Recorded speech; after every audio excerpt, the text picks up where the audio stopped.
सिया राम, जय श्री कृष्ण, राधे राधे।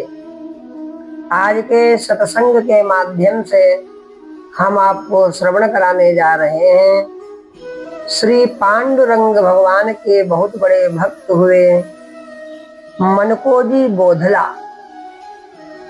बहुत बड़े दानवीर हुए, दान दाता थे, दान देते थे। मनकोजी बोधला भगवान पांडुरंग के प्रसिद्ध भक्त हुए। उनका जन्म बरार प्रांत के धाम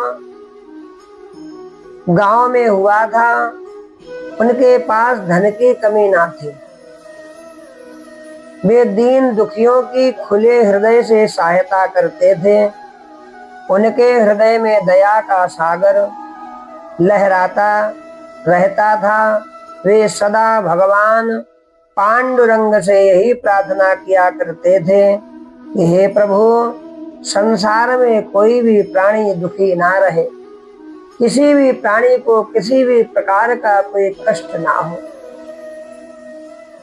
सब आनंद पूर्वक अपना अपना जीवन बिताएं। बोधला जी की धर्मपत्नी सती माँ ताई भी अपने पति का अनुसरण करती थी। उनके हृदय में भी प्राणी मात्र के लिए अपार करुणा था, सबका कल्याण हो। एक बार बरार प्रदेश में भयंकर अकाल पड़ गया। लोग दाने दाने के लिए मोहताज हो गए। बोधला जी के पास जितना अन्न था उन्होंने सब भूखे मनुष्यों को बांट दिया। अन्न के समाप्त हो जाने पर उन्होंने अपनी संपत्ति बेचकर दूर दूर के देशों से अन्न मंगवाया और भूखों को भोजन दिया और प्यासे को पानी पिलाया। पति के इस शुभ कार्य में मामा ताई बड़े उत्साह से उनका हाथ बटाते थे। उन्होंने अपने सारे आभूषण बेच दिए और दिन रात भूखे नंगों की सेवा में जुटी रहती थी। दान करते करते बोधला जी खुद दरिद्र हो गए, निर्धन हो गए। अब उनके पास अपने खाने तक के लिए एक दाना भी ना रहा। अंत में वे दूसरे देश में जाकर मजदूरी करने लगे और अपने परिवार का पालन पोषण करते रहे। इस अवस्था में पहुंचकर भी उन्हें जो आत्म संतोष प्राप्त होता वह अनिर्वचनीय है। बोधला जी प्रत्येक एकादशी को पंढरपुर जाकर पांडुरंग भगवान का पूजन करते थे। उनका यह नियम था जीवन का। पूजन करने के अनंतर वे भूखे ब्राह्मणों को अन्न दान किया करते थे। इस बार भी एकादशी आई, किंतु बोधला जी के पास तो कुछ भी शेष नहीं रह गया था। फिर भी वे अपने व्रत से ना डिगे। वे पंढरपुर गए और वहां मजदूरी करके उन्होंने कुछ पैसे कमाए। उन पैसों से उन्होंने भगवान के पूजन की सामग्री खरीदी और बाकी बचे पैसों से ब्राह्मणों को दान देने के लिए अन्न खरीदा। भगवान का पूजन करने के बाद वे नदी के तीर पर ब्राह्मण की प्रतीक्षा में खड़े हो गए, किंतु खाली सूखे आटे को देखकर उनसे दान लेने कोई भी ब्राह्मण नहीं आया। केवल उनके हाथ में आटा था।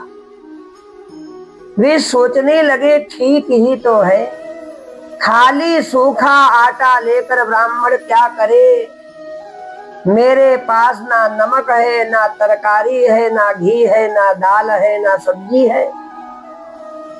बोधला जी यह सोच ही रहे थे। इतने में भक्त की प्रेम पूरित भेंट लेने के लिए स्वयं भगवान बूढ़े ब्राह्मण के वेश में प्रकट हो गए। बोधला जी ने बड़े आदर से ब्राह्मण देवता को अपना आटा अर्पण कर दिया। भगवान उस कच्चे आटे को बड़े आनंद से फाकने लगे। आहा, धन्य है प्रभु की भक्त वत्सलता।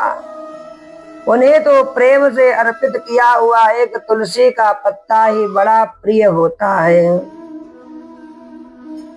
उन्होंने स्वयं गीता जी में कहा है, पत्रम पुष्पम फलम तोयम यो मे भक्त्या प्रयच्छति तदहं भक्त्योपहितमस्नामि प्रयतात्मनः।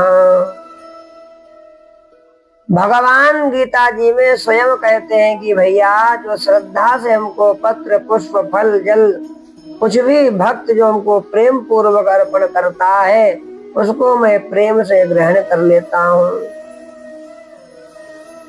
प्रभु को सूखा आटा फाकते देख लक्ष्मी से रहा ना गया।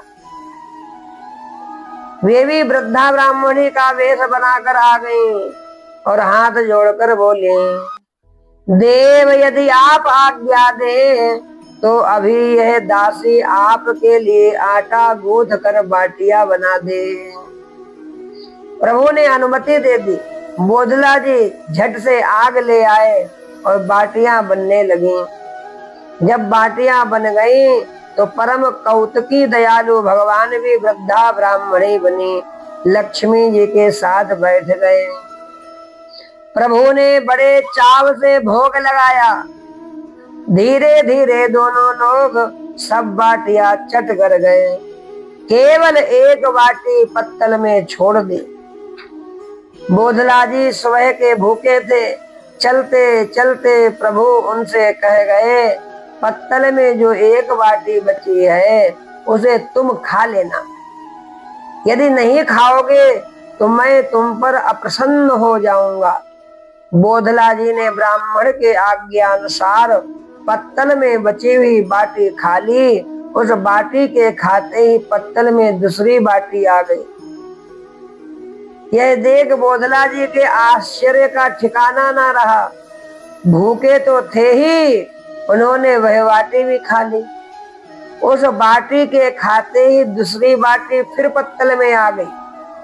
इस प्रकार बोधला जी ने भरपेट भोजन कर लिया, फिर भी पत्तल की बाटी समाप्त ना हुई।